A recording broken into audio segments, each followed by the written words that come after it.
നാടൻ രുചികൾ. ഇന്ന് നമ്മൾ തയ്യാറാക്കാൻ പോകുന്നത് നെയ്ച്ചോറും മട്ടൻ കറിയാണ്. ആദ്യം തന്നെ നമുക്ക് മട്ടൻ കറി തയ്യാറാക്കാം. അതിനാവശ്യമായി ഞാനിവിടെ 1/2 കിലോ മട്ടൻ നന്നായി കഴുകി ക്ലീൻ ചെയ്തെടുത്തിട്ടുണ്ട്. അത്യാവശ്യം മീഡിയം സൈസ് വലുപ്പത്തിലാണ് കട്ട് ചെയ്തിട്ടുള്ളത്. ഇനി ഇതിലേക്ക് ഒരു 2 ടേബിൾ സ്പൂൺ മട്ടൻ മസാല ചേർക്കാം. മട്ടൻ്റെ മസാലപ്പൊടി ഇത് ചേർത്തിട്ട് ഇതിൻ്റെ കൂടെ ഉപ്പ് കൂടി ചേർക്കാം.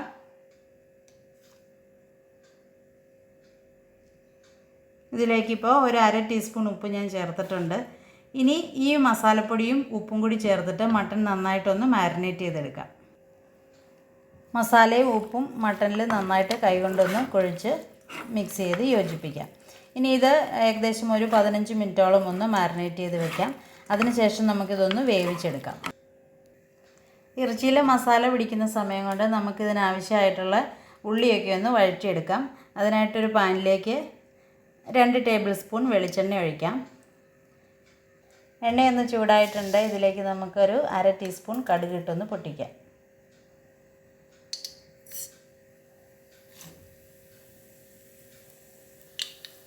കടുക് പൊട്ടി കഴിഞ്ഞിട്ടുണ്ട്. ഇനി നമുക്കിതിലേക്ക് ഒരു വലിയ സവാള നൈസായിട്ട് അരിഞ്ഞത് ചേർക്കാം. ചെറിയ സവാളയാണെങ്കിൽ 2 സവാള എടുത്തോളൂ. ഇതിപ്പോൾ ഒരു വലിയ സവാള ഞാൻ എടുത്തിട്ടുണ്ട്. അത് വളരെ നൈസായിട്ട് അരിഞ്ഞെടുത്തതാണ്. ഇതിട്ട് നന്നായിട്ട് വഴറ്റിയെടുക്കാം. സവാളയൊന്ന് പെട്ടെന്ന് വഴന്ന് വരുന്നതിന് ഞാനൊരു 1/4 ടീസ്പൂൺ ഉപ്പ് ചേർത്തിട്ടുണ്ട്. ഇനി ഈ സമയത്ത് ഇതിൻ്റെ കൂടെ തന്നെ ഒരു തണ്ട് കറിവേപ്പില ചേർക്കാം. സവാളയും കറിവേപ്പിലയും കൂടി നന്നായിട്ട് ഗോൾഡൻ ബ്രൗൺ നിറമാകുന്നത് വരെ വഴറ്റിയെടുക്കാം.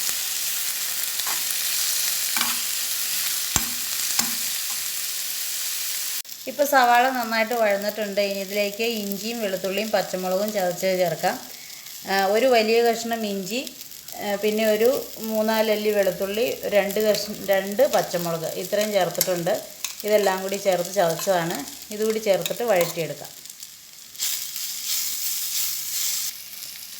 ഇനി ഒരു 1/4 ടീസ്പൂൺ മഞ്ഞൾപ്പൊടി ചേർക്കാം. ഇനി ഒരു 1/4 ടീസ്പൂൺ കുരുമുളക് പൊടി ചേർക്കാം. ഇതെല്ലാം കൂടി ചേർത്ത് നന്നായിട്ടൊന്ന് വഴറ്റിയെടുക്കാം. ഇത്രയും മതി. ഇനി നമുക്ക് ഇത് മട്ടൻ്റെ കൂടെ ഇട്ട് വേവിച്ചെടുക്കാം. നമ്മൾ മാരിനേറ്റ് ചെയ്തിട്ട് ഇപ്പോൾ 15 മിനിറ്റ് ആയിട്ടുണ്ട്. മട്ടൻ നമുക്കിനി കുക്കറിലേക്ക് ഇട്ട് കൊടുക്കാം.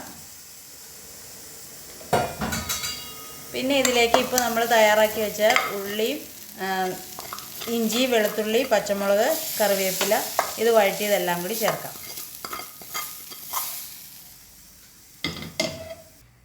പിന്നെ ഇതിലേക്ക് 2-3 പച്ചക്കറിവേപ്പിലയും ചേർക്കാം. നന്നായിട്ടൊന്ന് മിക്സ് ചെയ്യാം. ഇനി കറിയിലേക്ക് ഒരു 1/4 ഗ്ലാസ് വെള്ളം ഞാൻ ഒഴിക്കുന്നുണ്ട്. ഈ മട്ടനിൽ നിന്ന് തന്നെ വെള്ളം ഇറങ്ങി വരും. പിന്നെ അത്യാവശ്യം ഒന്ന് വേകുന്നതിന് ഒരു കുറച്ച് വെള്ളം മാത്രം ഒഴിച്ചു കൊടുക്കാം. ഇനി നമുക്ക് കുക്കർ അടച്ചു വെച്ചിട്ട് ഒന്ന് വേവിച്ചെടുക്കാം. മട്ടൻ കുക്കറിൽ വേകാൻ വെച്ചിട്ട് ഒരു 6 വിസിലടിച്ചിട്ടുണ്ട്. ഇപ്പോൾ അതിൻ്റെ പ്രഷറെല്ലാം പോയിട്ടുണ്ട്. ഇനി നമുക്കൊന്ന് തുറന്ന് നോക്കാം. ഇപ്പോൾ ഇതാ മട്ടൻ നന്നായിട്ട് വെന്തിട്ടുണ്ട്.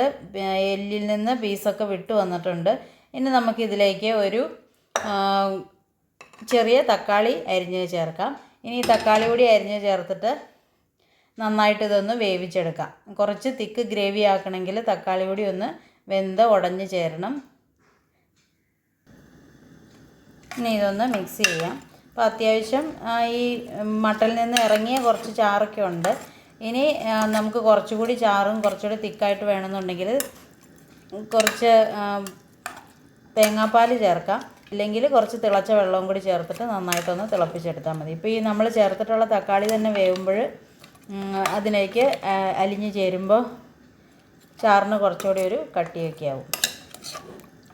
അപ്പോൾ ഇത് ഇതിനകത്തിരുന്ന് ഒന്നുകൂടി തിളച്ചൊന്ന് വെന്ത് കുറുകി വരട്ടെ.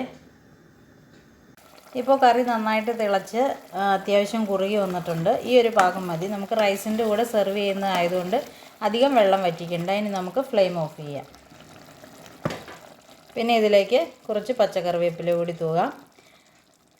അതിനുശേഷം നമുക്കിതിൻ്റെ ടേസ്റ്റൊക്കെ ഒന്ന് ബാലൻസ് ആകുന്നതിന് കുറച്ച് സമയം ഒന്ന് അടച്ചു വയ്ക്കാം. ഈ സമയം കൊണ്ട് നമുക്ക് റൈസ് റെഡിയാക്കാം. റൈസിലേക്ക് ചേർക്കുന്നതിന് ആദ്യം തന്നെ നമുക്ക് കുറച്ച് സവാളയും കാഷ്നട്ടും കിസ്മിസും ഒക്കെ ഒന്ന് വറുത്തെടുക്കാം. ഞാനിപ്പോൾ ഒരു ചെറിയ സവാളയുടെ കുറച്ച് ഭാഗം മാത്രം എടുത്തിട്ടുണ്ട്.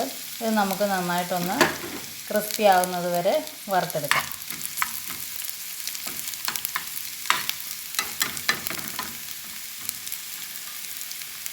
ഇപ്പോൾ സവാള ഫ്രൈ ആയിട്ടുണ്ട്. നമുക്ക് നെയ്യിൽ നിന്ന് കോരി മാറ്റാം. ഇനി ഈ നെയ്യിലേക്ക് തന്നെ കുറച്ച് കാഷ്നട്ട് ഇട്ട് വറുത്തെടുക്കാം. ഇനി ഇതിൻ്റെ കൂടെ തന്നെ കുറച്ച് കിസ്മിസ് കൂടി ഇട്ട് ഫ്രൈ ചെയ്തെടുക്കാം. ചോറ് റെഡിയാക്കുന്നതിന് ഒരു കുഴിയുള്ള പാത്രത്തിലേക്ക് ഞാൻ കുറച്ച് നെയ്യ് ഒഴിച്ചിട്ടുണ്ട്. 1 ടീസ്പൂൺ നെയ്യ്. ഇതിലേക്ക് നമുക്ക് ഓൾ സ്പൈസസ് ചേർത്തൊന്ന് ചെറുതായിട്ടൊന്ന് വഴറ്റിയെടുക്കാം. ഇപ്പോൾ മസാല എല്ലാം കൂടി ചേർത്തിട്ട് ഒന്ന് വഴറ്റിയതിന് ശേഷം ഇതിലേക്ക് റൈസ് വേകുന്നതിന് ആവശ്യമായ വെള്ളം ഞാൻ ചേർത്തിട്ടുണ്ട്. ഞാനിവിടെ 1 കപ്പ് ബസുമതി റൈസാണ് എടുത്തിട്ടുള്ളത്. നന്നായിട്ട് കഴുകി എടുത്തതാണ്. ഈ 1 കപ്പ് ബസുമതി റൈസ് എടുത്തപ്പോൾ അതിന് 1.5 കപ്പ് വെള്ളം ചേർത്തിട്ടുണ്ട്. 1 കപ്പിന് 1.5 കപ്പ് വെള്ളം. റൈസിന് ആവശ്യമായ ഉപ്പ് ചേർക്കാം. ഇപ്പോൾ വെള്ളം തിളച്ച് തുടങ്ങിയിട്ടുണ്ട്. ഇതിലേക്ക് നമുക്ക് അരി ഇടാം.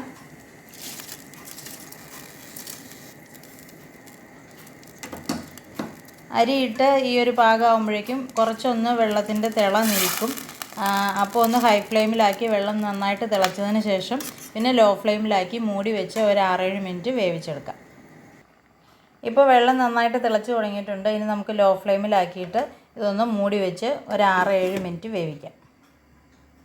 ഇപ്പോൾ ഒരു 7 മിനിറ്റ് കഴിഞ്ഞിട്ടുണ്ട്. നമുക്ക് റൈസ് ഒന്ന് തുറന്ന് നോക്കാം.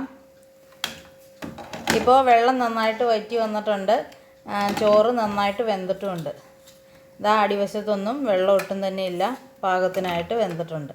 ഇനി നമുക്ക് വറുത്ത് വെച്ചിരിക്കുന്ന കാഷ്നട്ടും കിസ്മിസും സവാളയും ഇതിലൊന്ന് സ്പ്രെഡ് ചെയ്തൊന്ന് ഡെക്കറേറ്റ് ചെയ്യാം.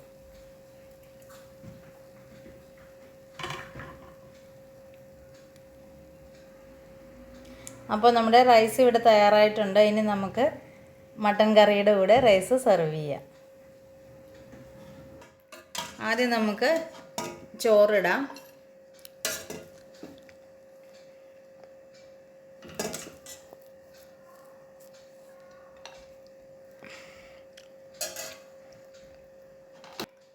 ഇനി നമ്മൾ തയ്യാറാക്കി വെച്ചിരിക്കുന്ന മട്ടൻ കറി കൂടി ഇതിൻ്റെ കൂടെ സെർവ് ചെയ്യാം.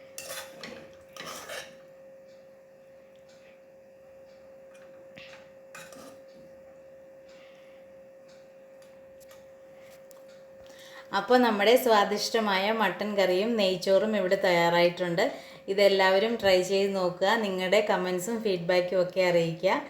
എൻ്റെ ചാനൽ സബ്സ്ക്രൈബ് ചെയ്യാത്തവർ സബ്സ്ക്രൈബ് ചെയ്യുക, ലൈക്ക് ചെയ്യുക, ഷെയർ ചെയ്യുക, കമൻറ്റ് ചെയ്യുക. Thanks for watching. Thank you.